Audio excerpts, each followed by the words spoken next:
Assalamualaikum warahmatullahi wabarakatuh. Waalaikumsalam warahmatullahi Waalaikumsalam warahmatullahi wabarakatuh. Baiklah, di sini kami dari kelompok 2 dengan mata kuliah Sumber Daya Alam Indonesia.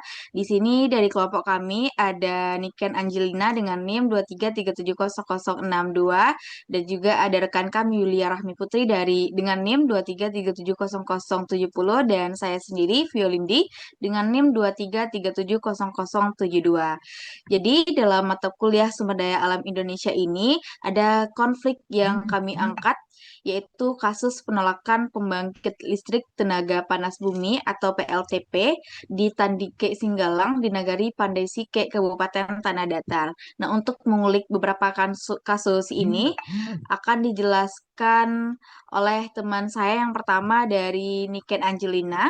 Kepada Niken Angelina kami persilakan.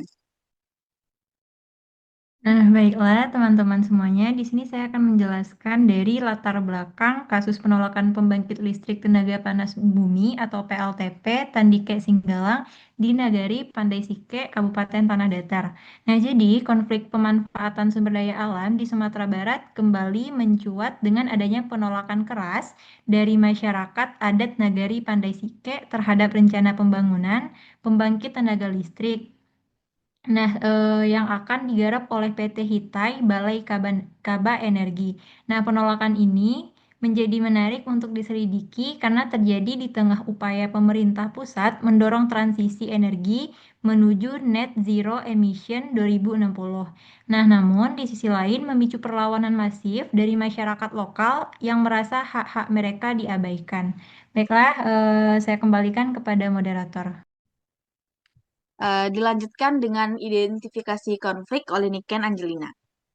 Nah, teman-teman, jadi identifikasi konflik itu ada rentang 3 waktu. Yang pertama 17 Februari 2024 sampai Oktober 2025. Nah, seperti yang kita ketahui bahwasannya konflik ini bermula dari rencana eksplorasi dan pembangunan PLTP di kawasan Jorong Pagu-Pagu, Pandai Sike yang langsung mendapat tentangan atau perlawanan dari berbagai elemen masyarakat. Nah, tepatnya pada tanggal 17 Februari 2024, Kerapatan Adat Nagari atau KAN Pandai Sike secara resmi mengeluarkan keputusan menolak proyek tersebut melalui musyawarah adat. Nah, penolakan itu semakin menguat atau semakin semakin memberontak. Nah, itu ketika pada 11 September 2025, di mana Badan Permusyawaratan Rakyat Nagari atau BPRN Pandai Sike mengadakan pertemuan bersama organisasi lingkungan seperti Walhi Sumatera Barat, PBHI Sumatera Barat, dan KIPP Sumatera Barat untuk memperkuat sikap penolakan. Nah, aksi penolakan ini juga diwujudkan dengan pemasangan spanduk dan baliho di berbagai sudut nagari serta penyampaian aspirasi langsung kepada anggota DPR RI pada Oktober 2025. Baiklah, saya kembalikan kepada moderator.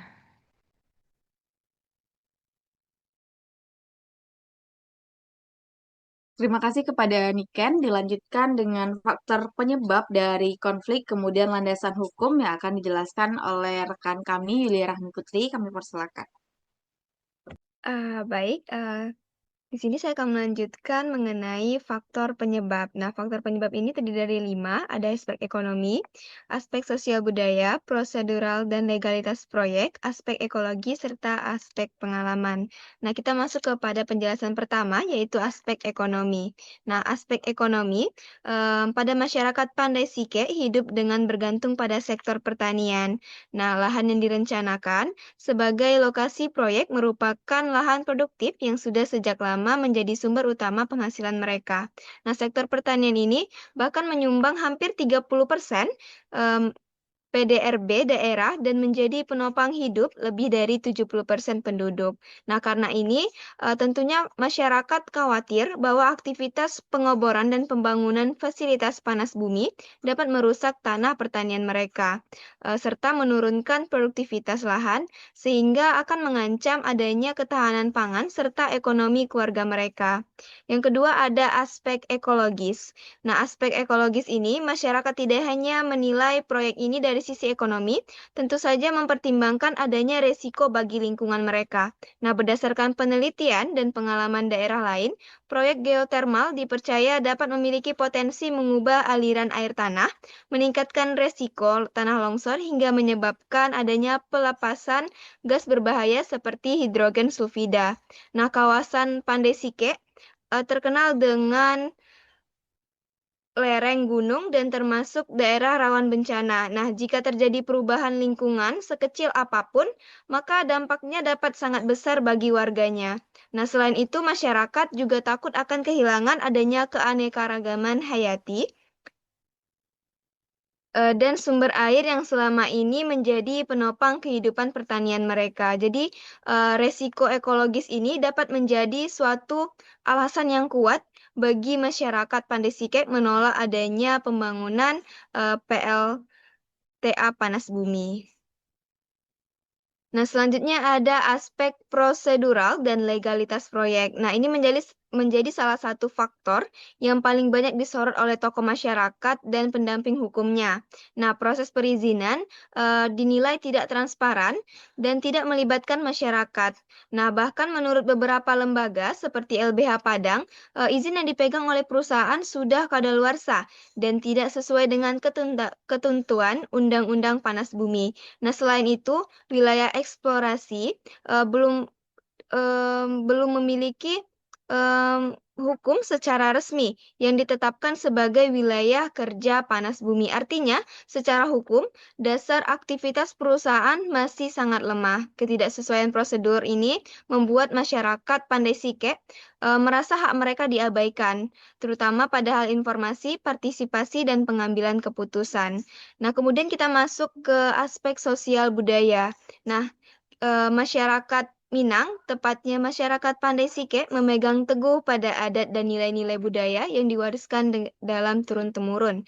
Nah, tanah bagi masyarakat Minang bukan sekedar lahan, tetapi bagian dari identitas dan warisan leluhur yang harus dijaga. Nah, proyek ini dikecam dapat mengancam adanya hak ulayat masyarakat adat dan tidak menerapkan adanya prinsip free prior and informed consent. Nah, prinsip ini harusnya mengharuskan setiap proyek besar menyangkut tanah adat untuk mendapatkan persetujuan masyarakat secara transparan. Nah, diberikan sebelum kegiatan dimulai dan berdasarkan informasi lengkap serta adanya transparansi. Karena persetujuan itu tidak pernah didapatkan, tentunya masyarakat Pandai Sike merasa bahwa hak dan adat mereka dilanggar.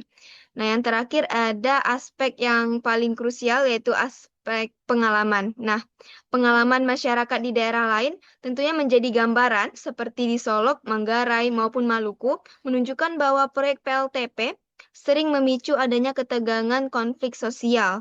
Nah, banyak kasus yang memperlihatkan adanya pengabaian hak ulayat, kerusakan lingkungan, dan intimidasi kepada masyarakat. Warga Pandai Sike belajar dari kasus-kasus tersebut dan tidak ingin mengulangi adanya pengalaman buruk yang sama. Nah, pengalaman daerah lain ini tentunya dijadikan pembelajaran yang penting bagi masyarakat untuk menolak proyek sejak awal. Nah, jadi dari kelima faktor ini, mereka ini saling terkait sehingga membentuk adanya dasar penolakan yang kuat dari masyarakat Pandai Sike terhadap pembangunan PLTP.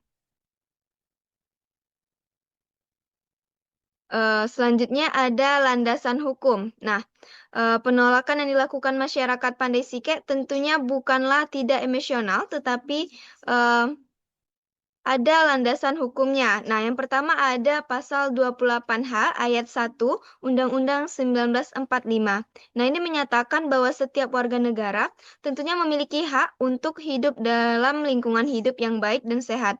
Nah, ini berarti negara wajib memastikan adanya setiap proyek pembangunan tidak merusak kualitas lingkungan dan tidak mengancam kesehatan masyarakat. Nah, jika suatu proyek ini berpotensi menimbulkan adanya pencemaran, kerusakan ekosistem, ataupun resiko bagi kehidupan warga, maka masyarakat berhak menolak dan menyuarakan aspirasinya. Nah, dalam konteks masyarakat Pandai Sike, ancaman terhadap lahan pertanian, air tanah, dan potensi bencana lingkungan dianggap melanggar hak konstitusional tersebut. Selain itu ada peraturan yang kedua, yaitu dari putusan Mahkamah Konstitusi nomor 119 garing PUU 2025 mempertegas bahwa pembangunan harus tetap memperhatikan kelestarian lingkungan hidup. Nah, Mahkamah ini menegaskan bahwa pemerintah tidak boleh mengabaikan adanya aspek keberlanjutan lingkungan atau SDGs dalam setiap kebijakan pembangunan. Nah, putusan ini tentunya menjadi dasar yang sangat kuat bagi masyarakat untuk mempertanyakan apa yang menjadi legalitas serta kelayakan proyek PLTP tersebut didirikan, terutama jika perizinan dan kajian lingkungannya belum jelas. Nah, PLTP yang dianggap tidak jelas ini maka akan membuat adanya kerusakan alam sehingga dinilai PLTP hanya dapat memperburuk kondisi yang telah terjadi saat ini. Nah, dengan dua dasar hukum tersebut, masyarakat memiliki posisi yang sangat kuat untuk adanya penolakan. Nah, penolakan bukan hanya pilihan, tetapi merupakan bentuk perlindungan adanya hak-hak konstitusional yang dijamin oleh negara Indonesia sendiri. Nah, oleh karena itu, suara masyarakat Pandai Sike seharusnya tidak hanya didengar, tetapi juga dihormati serta dijadikan bahan pertimbangan utama dalam pengambilan kebijakan pembangunan di wilayah tersebut. Nah, hanya itu yang bisa saya sampaikan. Saya kembalikan kepada moderator. Baik, terima kasih Yulia. Selanjutnya pada bagian next.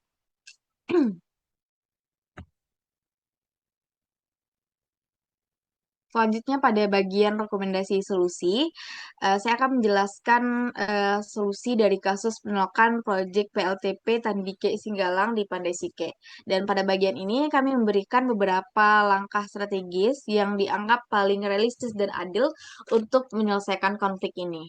Yang pertama, pemerintah pusat dan daerah perlu menghentikan sementara seluruh aktivitas proyek sampai dilakukan evaluasi lengkap.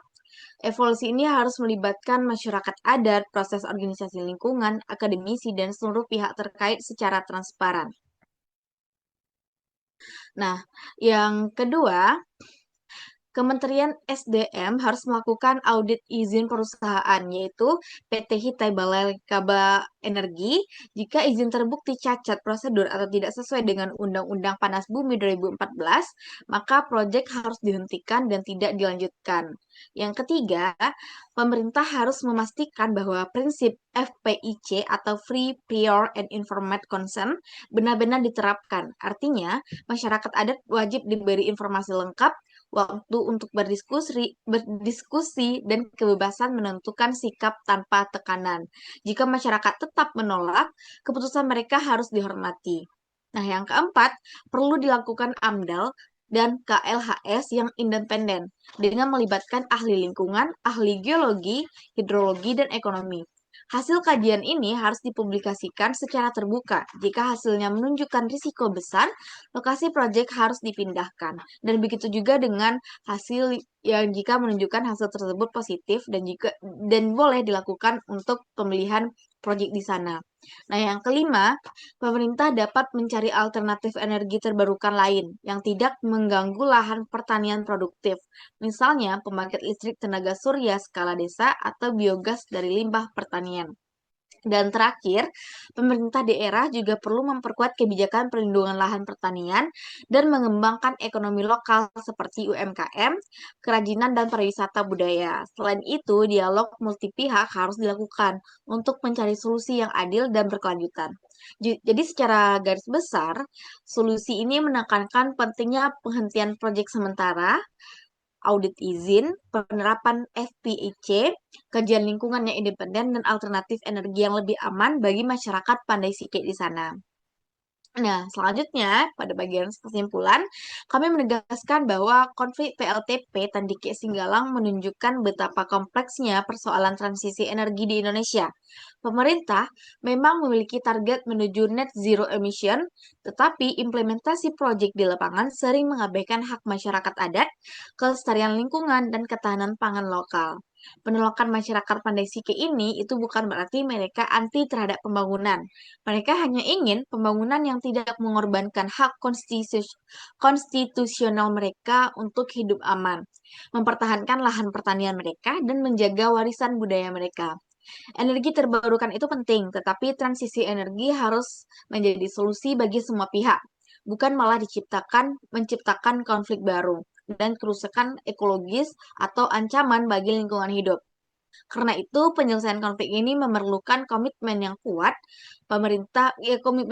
pemerintah untuk mendengar suara masyarakat, menegakkan hukum, dan memprioritaskan keberlanjutan lingkungan, serta kesejahteraan masyarakat sebagai dasar setiap kebijakan pembangunan.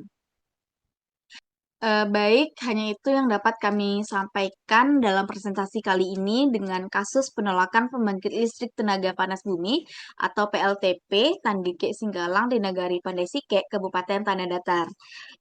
Untuk tugas kali ini dalam pemenuhan proyek akhir atau tugas akhir dengan mata kuliah Sumber Daya Alam Indonesia dan dengan dosen pengampu Bapak Dr. Ari Yulfa STMSC dan Bapak Afan Rijasrio.